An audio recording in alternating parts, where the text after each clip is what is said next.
أعوذ بالله من الشيطان الرجيم بسم الله الرحمن الرحيم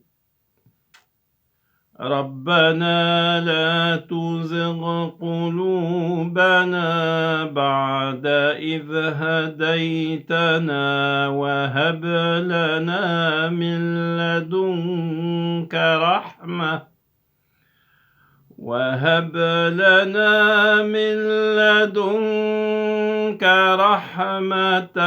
إنك أنت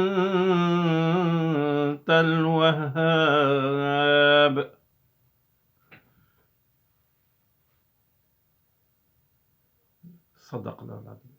Je cherche refuge auprès d'Allah contre le Satan maudit, au nom d'Allah le tout miséricordieux, le très miséricordieux. Subhanahu wa ta'ala, exalté soit-il. Seigneur,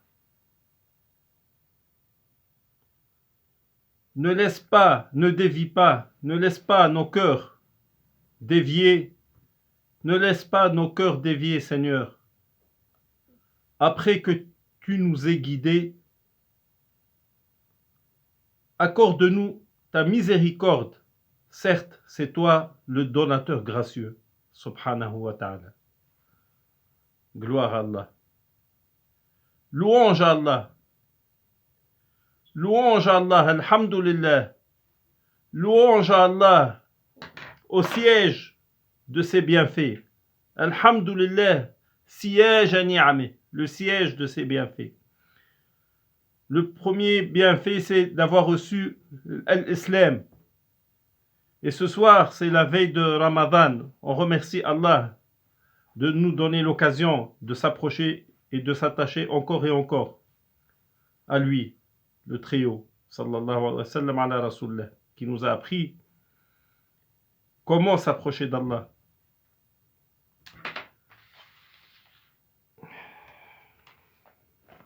Le sujet de cette vidéo, c'est la persistance de notre cœur, sa stabilité, sa cohérence, sa consolidation, sa résistance face à la discorde, al-fitna, ou la dissension.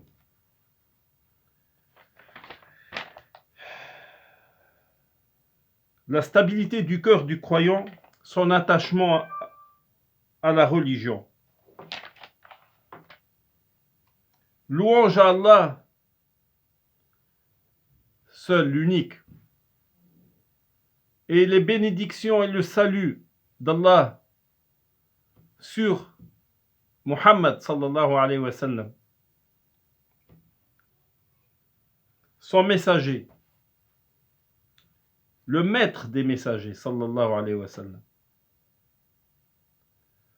le sceau des messagers, le dernier, c'est-à-dire c'est le dernier des messagers, le sceau des prophètes sallallahu alayhi wa sallam, le guide des pieux et des monothéistes, al-muwahhidin, tawhid,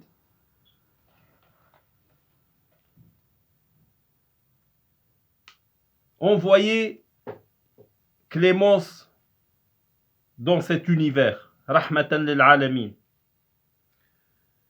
Comme je vous ai dit, je vais parler dans cette vidéo d'une invocation coranique que le prophète Muhammad sallallahu alayhi wa sallam, alayhi salatu wa salam, il a reçu du Très-Haut, Jalla wa ala, le Très-Haut Allah subhanahu wa ta'ala. Il a reçu dans le Coran, révélé sur son cœur, sallallahu alayhi wa sallam, et qu'il a appris à sa communauté musulmane.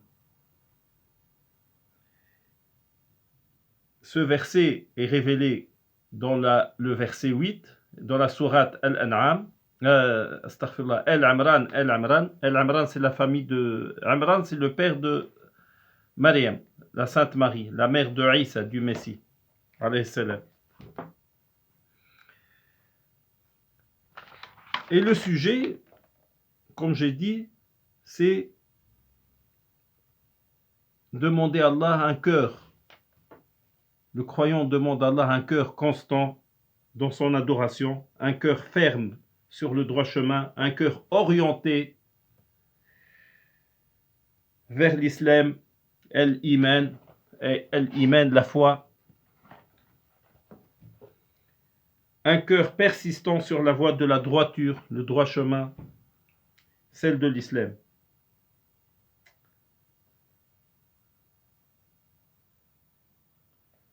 Celle de l'adoration et de l'obéissance. Al-ibada wa ta'a, l'adoration exclusivement à Allah. Pour avoir ce cœur, la persistance. Je vais vous donner un exemple. Et dans cette vidéo, en fait, je vais vous donner le meilleur des exemples, le meilleur des hommes, Muhammad sallallahu alayhi wa sallam. La persistance de Rasulullah, son endurance, sa patience sur la voie de l'islam, la voie de la vérité, la voie de la guidance. Et l'exemple de son compagnon, qui s'appelle Abdullah ibn Abi Quhafa. Et je vous laisse deviner de qui je vais parler. Son meilleur compagnon. Son ami. Son meilleur ami et compagnon. Abdullah ibn Abi Quhafa. Après, je vais vous donner son prénom. Ça, c'est les deux exemples que, alhamdoulilah, j'ai choisis, bifadlillah, pour donner deux exemples. C'est les exemples à suivre. Et aussi, à l'opposé, les mauvais exemples des prophètes et des meilleurs des hommes, leurs compagnons, de ceux qui ont chuté et basculé et tombé dans la mécréance après avoir été sur la bonne voie. Donc le risque, il est réel. Il faut avoir peur et craindre Allah subhanahu wa ta'ala, parce que c'est lui qui détient nos cœurs, et c'est pas avec nos actes, ni avec notre science, qu'on a la garantie, ni la sécurité. Tant qu'on n'est pas entré au paradis, il faut rester vigilant, il faut rester sur ses gardes. Donc, alhamdoulilah, après on revient, on est en train de parler de Coran, Kalamullah, la parole d'Allah. Vous savez quelque chose. Allah subhanahu wa ta'ala, quand on parle de lui, il parle de nous auprès de ses créatures avec nos prénoms et le nom de nos pères. Imaginons que quelqu'un, on va dire qu'on va parler de nous ou de vous à la télévision. On va passer à la TV, on va parler en bien de nous. On va être content, on va être connu et félicité. Imaginez, Allah il parle de nous quand on se rassemble et que Rahamet elle descend sur nous. Qui parle de nous? Allah subhanahu wa ta'ala parle de nous, se rappelle de nous parce qu'on se rappelle de lui. Quel honneur! C'est incroyable, c'est quelque chose qu'on remercie Allah. Ça veut dire, c'est un tawfiq min Allah, c'est une opportunité qu'Allah nous a ouvert l'occasion de s'asseoir et d'écouter sa parole et de faire la bénédiction sur son prophète. Ne fût-ce que le fait de dire Allahumma salli wa sallam wa barik ala rasulillah lors d'une vidéo qui fait le rappel de l'islam, combien de hasanat on gagne? La clémence, peut-être, il ne faut pas, je veux dire, minimiser. Une minute, un instant peut faire la différence, croyez-moi mes frères. Si la mort elle arrive et qu'on est en train de se rappeler d'Allah, on va être ressuscité dans cet état. Et l'inverse, à l'opposé, si shaitan ou notre ego, notre fort intérieur, notre nafs, je veux dire, par volonté, on va être dans une mauvaise situation, on risque la calamité. Voilà. Donc je reviens, j'ai un peu d'émotion, mais bon, mais c'est vrai. Ça veut dire que, imaginez donc, en ce moment, Allah subhanahu wa ta'ala, il est en train de nous citer par nos noms et nos pères. Dire, regardez, Masha'Allah. Donc je disais, je vais faire très bref aujourd'hui. On est déjà à 10 minutes. Je vais essayer de ne pas dépasser 20 minutes. Franchement, je vais essayer. Donc, je vais donner l'exemple. Hein. Supposons que la persistance du cœur sur la voie du droit chemin. Comment rester sur cette autoroute de l'islam? Et effectivement, c'est l'exemple de l'autoroute. Supposons que je fais une parabole, je veux effectuer un voyage pour aller passer une journée agréable à la mer, alors que moi j'habite un peu loin, voilà. Je souhaite prendre ma voiture et rouler sur l'autoroute pour arriver directement, sans peine, sans problème, sans panne, directement voir la mer, respirer l'odeur de l'iode, machallah. En période de confinement, bon, vous voyez, bon, je passe l'éponge. Et respirer l'odeur et marcher sur le sable. Faire un peu de... bouger un peu, quoi. La destination finale, donc, ma destination finale, mon but, mon objectif, c'est d'aller passer cette bonne journée, revenir chez moi et avoir le bonheur et dans mon cœur. Profiter de ma journée. Ça, c'est pour un plaisir de donner, hein, et qui est légitime. Hein. Entendons-nous bien.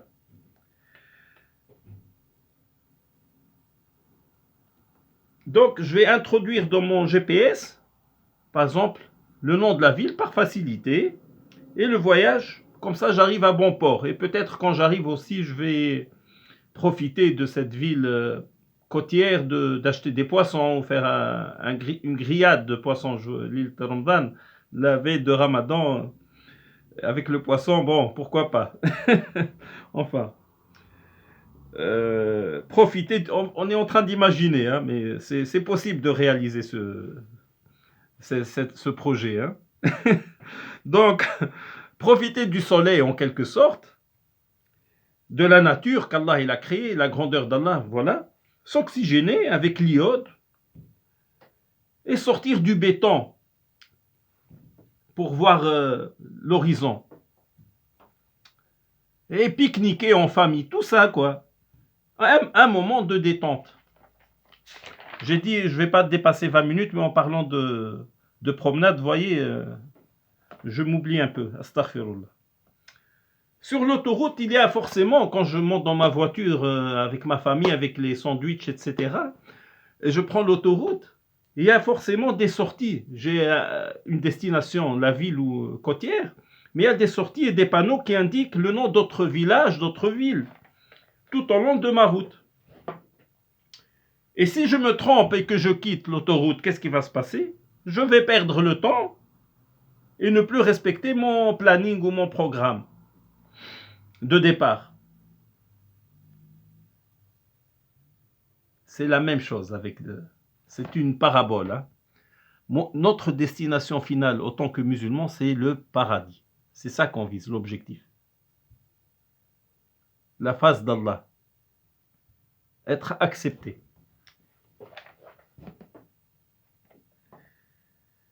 Amin ya Rab.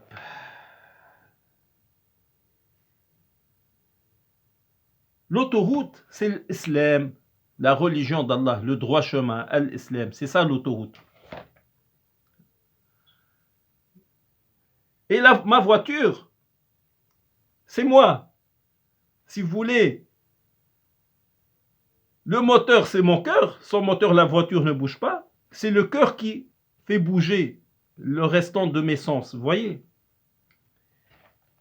Donc la voiture, c'est moi. Si je sors avec la voiture, je dévie, je sors. Et les panneaux de sortie et de bifurcation, les bifurcations, ça veut dire les sorties et les d'autres directions. Donc ces panneaux, si je sors, je quitte l'autoroute, donc je suis perdu. C'est la perdition par rapport à mon objectif. Ces panneaux de changement de direction, de déviation sur l'autoroute, par rapport aux croyants dans sa religion, c'est le fitan qui se propose à toi, qui s'offre à toi, qui essaie de t'avoir, de t'induire en erreur. C'est le fitan, les discordes, les dissensions, les divisions que peuvent causer, qui vont amener à ma perdition, vous voyez, ces mauvaises directions. Principalement, il y a, on va dire, je vais pas, en fait, je vous ai dit qu'il est 15 minutes, il me reste déjà 5 minutes. Je vais faire très court maintenant. Ça passe vite. Principalement, des sources de discorde, c'est l'argent, tout ce qu'il comporte, et les femmes.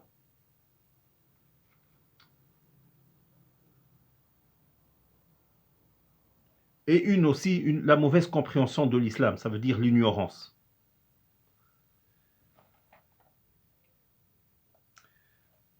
اللهم صل وسلم وبارك على رسول الله صلوا عليه صلوا على الحبيب قلب كتيب صلي على الحبيب قلب كتيب اللهم صل وسلم وبارك على نبينا محمد.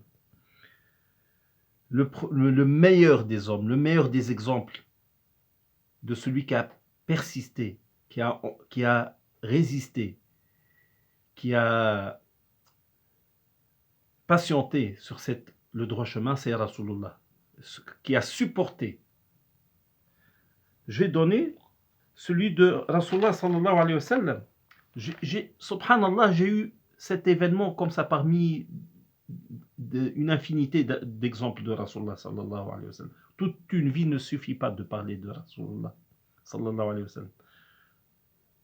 Pour gain de temps, façon de dire, parce qu'on est à la 17e minute, j'essaie de ne pas dépasser, j'ai dit les 20 minutes, voilà.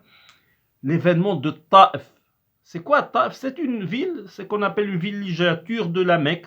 Ça veut dire les riches, les bourgeois allaient passer l'été à Taif parce qu'il y a une bonne atmosphère. Et Rasulullah sallallahu alayhi wa sallam, après avoir subi l'attaque de sa propre ville, de sa tribu, etc., il voulait aller Taif. Il a dit peut-être, eux ils vont m'écouter, voyez. Et subhanallah, regardez Rasulullah, qu'est-ce qu'il a fait, alayhi salatu wassalam. Il est parti à pied, comme ça on ne va pas le penser, le soupçonner qu'il a quitté, qu'on va lui, comme ça il passe inaperçu. Il est parti à pied, d'une ville à une autre. C'est comme si aujourd'hui vous quittez votre ville et vous partez à une ville à 100 km ou quelque chose comme ça. Qui est parti avec lui? Je ne pouvais pas passer cette information, franchement. Hibbuhu, Zayd ibn Haritha. C'est qui Zayd ibn Haritha? C'est le fils adoptif de Rasulullah sallallahu alayhi wa sallam. Il était reconnu comme son fils avant, bien sûr, l'interdiction de l'adoption en islam et d'appeler les enfants par le nom de leur vrai père, voyez. Donc, il est parti avec Zayd ibn Haritha, son fils adoptif. Et qu'est-ce qu'il a subi? Vous savez qu'est-ce que Rasulullah il a subi? Subhanallah. La veille de Ramadan, on doit se rappeler ces événements. Alors que nous, on trouve des excuses pour ne pas prier à l'heure, etc. Wallah, Wallah il-Azim. Je l'adresse ce rappel à moi-même, je vous assure. Parce que je souffre de ça, de l'oubli, accorder de l'importance et de réfléchir par rapport à ces événements et ces cadeaux qu'on a reçus et que souvent on ne donne pas de la valeur, franchement, malheureusement. Mais alhamdoulilah. Alors, malgré, j'ai écrit au crayon et c'est, voilà, malgré, je veux dire il veut leur bien, on va dire, il a été insulté, traité de fou. Vous imaginez? Traité de fou. Et on lui a jeté des pierres. Écoutez. On lui a jeté des pierres et on l'a blessé. Et le sang, il a coulé de ses pieds. Alayhi salatu wassalam. Ça veut dire vraiment, hein, imaginez-vous. Imaginez la scène. Il a été tellement attristé. Il a souffert, sallallahu alayhi wa sallam, physiquement. Et qu'est-ce qu'il a fait, sa réaction d'après vous? Il leur a pardonné. Il ne s'est jamais vengé, alayhi salatu wassalam, pour lui-même. Il ne s'est jamais vengé pour lui-même. Vous m'avez fait, je vous fais. Alayhi salatu wassalam. Malgré l'occasion de le faire, comment je vais vous dire quelle occasion? Il a eu une occasion Allah subhanahu wa ta'ala lui a envoyé l'archange Gabriel, l'archange Jibril alayhi salam, la paix sur lui. Et il lui a envoyé l'ange des montagnes par ordre d'Allah subhanahu wa ta'ala. Oh ya Rasulallah, oh messager d'Allah, Muhammad sallallahu alayhi wa sallam, ordonnez-moi. Et je les écrase entre les deux montagnes de la Mecque. Cette histoire de Taïf, en fait, après son retour de Taïf, Rasulallah était touché par le refus des gens de l'écouter, voyez. Et l'envoi des anges, l'archange Jibril alayhi salam, et l'envoi de l'ange des montagnes, c'est à la Mecque que ça s'est passé, à son retour. Et ces deux montagnes-là, comment elles s'appellent? Jabal Qubays, en fait, ces deux montagnes, c'est des montagnes en face de Kaaba, c'est vraiment à la Mecque, hein, vous les voyez. C'est vraiment quand vous êtes à Kaaba, si vous, Inch'Allah, Allah vous donne le pèlerinage après la dissipation du confinement, du corona, etc. Retour à la normale. Jabal Qubays et l'autre Jabal, vous savez comment ça s'appelle? Désolé, Qa'ayqi'an. C'est aussi une montagne tout près de l'Haram, à la fin de Marwa, pour ceux qui connaissent le pèlerinage. Donc, l'ange, il voulait écraser les gens de la Mecque, et c'est fini. Mais Rasulullah sallallahu alayhi wa sallam, il a refusé cela. Je m'excuse, je suis à la 21e minute. Vous m'excuseriez la veille du Ramadan. Qu'Allah me pardonne. Mais vous voyez, je ne peux pas faire court. Je peux faire court plus que ça.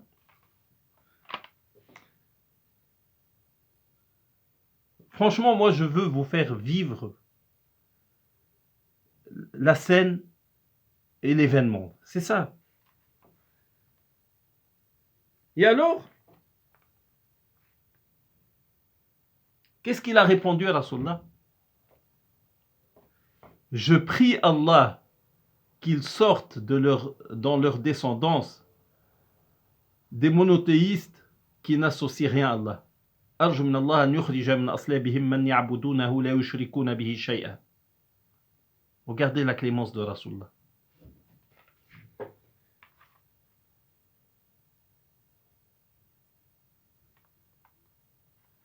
Alayhi salatu wassalam. Le deuxième exemple, c'est son meilleur ami. Abdullah ibn Abi Quhafa, je vous avais dit, vous avez peut-être oublié avec la longueur de cette vidéo. Abdullah ibn Abi Quhafa, il s'appelle Abu Bakr as-Siddiq. Abi Bakr. Le père de Aïcha, c'est son meilleur ami, son ami intime, son compagnon dans tout, son meilleur compagnon, son successeur, le chef et le guide dans le pouvoir après la mort du prophète sallallahu alayhi wa sallam. Et alayhi salatu wa sallam, il s'est marié avec sa fille, Aïcha radiyallahu anha, As-Siddiqa bint Siddiq, Abu Bakr as-Siddiq, le véridique. On va s'arrêter, je vais essayer de faire plus rapide encore pour ne pas faire dépasser la 30 minutes aujourd'hui. Abu Bakr as-Siddiq, c'est le premier calife après la mort du prophète sallallahu alayhi wa sallam, et son compagnon, son meilleur ami, le père de Aïcha, l'épouse préférée du prophète sallallahu alayhi wa sallam, l'épouse préférée, alayhi wa sallam.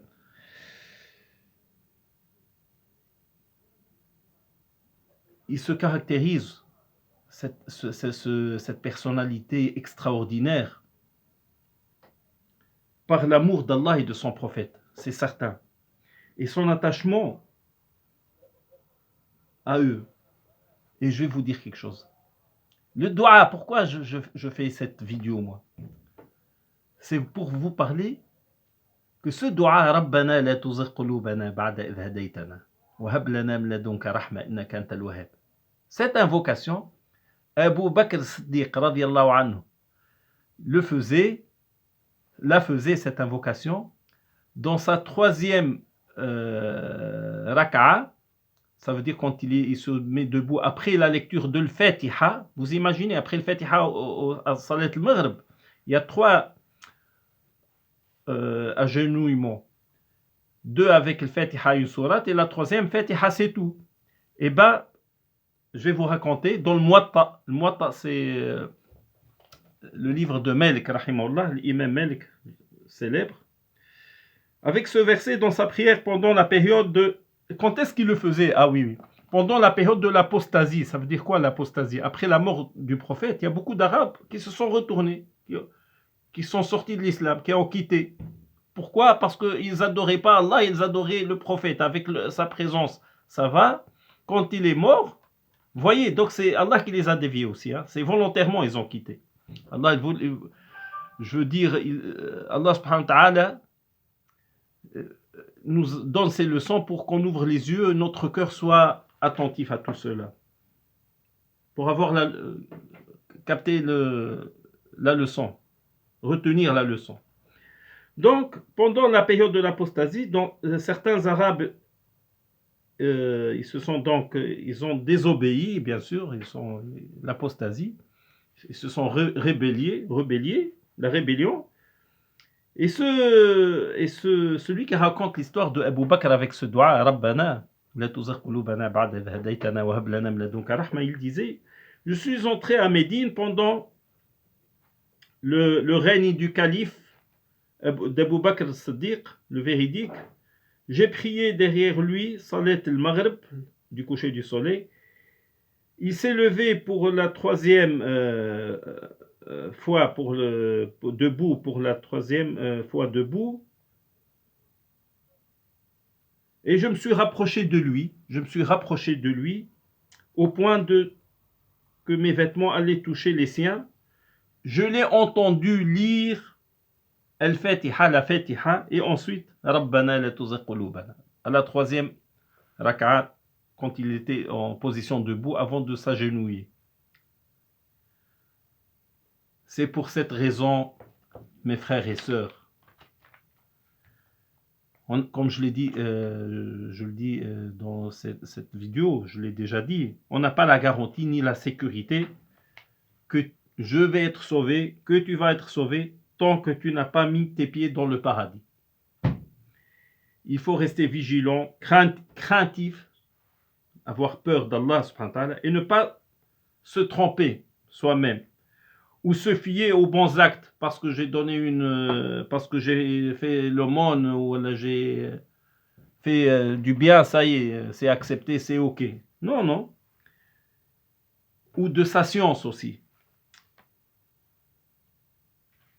Allah yahfad, qu'Allah nous préserve. Maintenant, je vais finir par les 2 exemples de l'apostasie, de l'infidélité. De la lumière, ils sont retombés dans les obscurités. De l'islam, ils sont tombés dans le polythéisme. Du monothéisme, le tawhid, ils sont tombés dans le polythéisme, comme la Trinité chez les chrétiens, par exemple.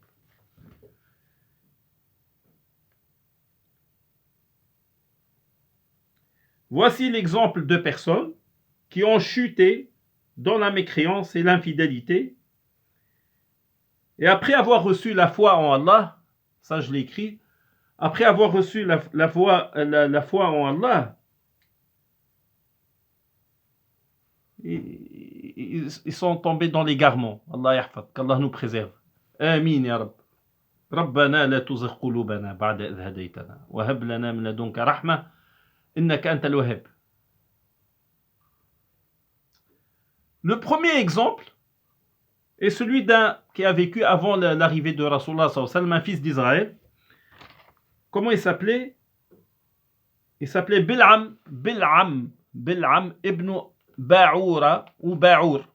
Bil'am ibn Ba'oura. Attention les frères et sœurs.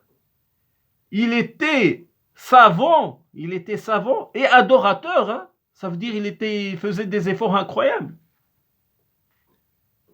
Et à un point qu'on dit de son époque, qu'il est rapporté, le récit, qu'il connaissait le plus grand nom d'Allah. Ça veut dire quoi le plus grand nom d'Allah? Ça veut dire le nom avec lequel, quand il invoque Allah, il lui donne tout ce qu'il demande. Ismullah al-A'zam. Il le connaissait. Allah lui a imprégné, accordé la réponse à ses demandes.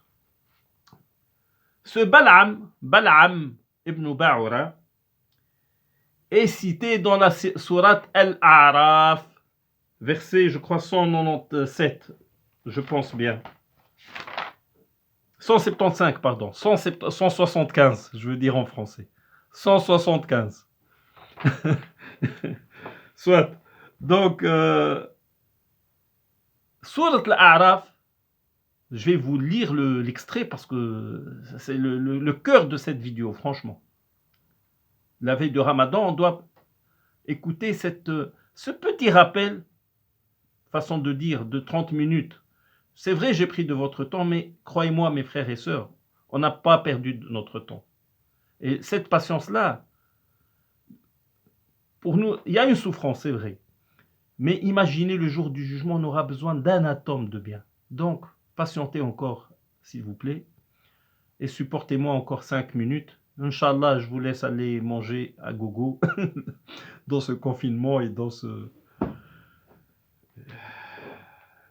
Voilà, donc je disais, Surat Al-A'raf, qu'on peut traduire par les murailles. C'est les murailles. Surat Al-A'raf. Allah, il parle de Bal'am ibn Ba'ura, le verset 175-176. Je vais directement passer à la traduction française. Allah exalté dit: raconte-leur l'histoire de celui à qui nous avions communiqué nos signes, mais qu'il s'en est volontairement écarté, et qui, marchant dans le sillage du shaitan, du démon, allait grossir le rang des égarés. Allah yahfadna. Qu'Allah nous préserve. Et si nous avions voulu, nous l'aurions sauvé grâce à nos signes, mais il avait opté pour la vie matérielle de ce monde et obéit à ses instincts. Donnons ainsi l'exemple du chien qui ne cesse de haleter. Qu'on le traque, ça veut dire qu'on l'attaque, qu'on le traque ou qu'on le laisse en paix. Telle est l'image de ceux qui